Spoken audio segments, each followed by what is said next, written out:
In this literary experiment, the editor Todd Van Buskirk presents two unique versions of Act 3 from Shakespeare's Hamlet, each altered through a meticulous process of letter removal. The first version strips away letters found in the editor's birth name, Todd Earl Van Buskirk, while the second version eliminates letters from the editor's adopted name, Todd Earl Winkels. The title itself constitutes the artwork, composed as a poem in 2 stanzas. In keeping with conceptual art tradition, this title offers a detailed description of the book's contents. To aid readers navigating between the 2 versions of Hamlet's Act 3, footnote annotations in red ink mark pivotal moments, such as Hamlet's confrontation with Gertrude in her chamber. By systematically removing letters from Act 3 that correspond to the unique characters in both the editor's birth name and adopted name, the work creates 2 distinct variations of the famous text. The extreme alteration of the line "to be or not to be" through the removal of specific letters creates a fascinating landscape for examining words whose meaning depends on context and reference. The near unreadability of the resulting text pushes these pragmatic concepts to their limits.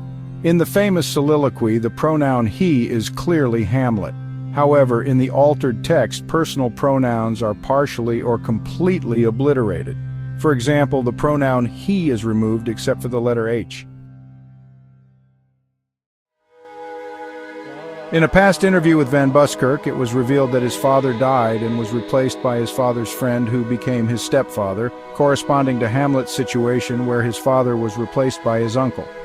The removal of letters from the text is a metaphor for Van Buskirk's loss.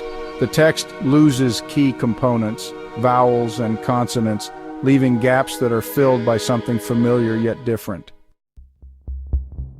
The minimal differences between the 2 versions of Act 3 based on birth and adopted names could represent the subtle ways in which the editor's identity has shifted. It's much like Hamlet's struggle to reconcile his identity as a son, prince, and potential avenger. The editor's experience of testifying against his stepfather in a 2019 court case represents not an act of revenge, but a deeply personal pursuit of justice and truth. Though different in circumstances, this echoes Hamlet's complex moral obligation to address profound wrongdoing. It's strikingly similar to Hamlet seeking resolution for his father's murder and Van Buskirk's own difficult journey toward accountability for childhood trauma. The removal of letters disrupts lexical chains and repetitions that typically create cohesion. For instance, recurring words or phrases in the Shakespeare's text are unrecognizable or take on new forms.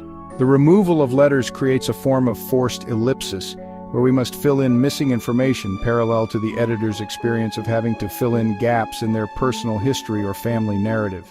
When we remove letters, traditional reading processes break down.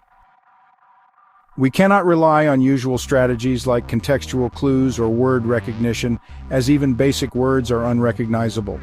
The unreadability of the resulting text pushes us to our limits.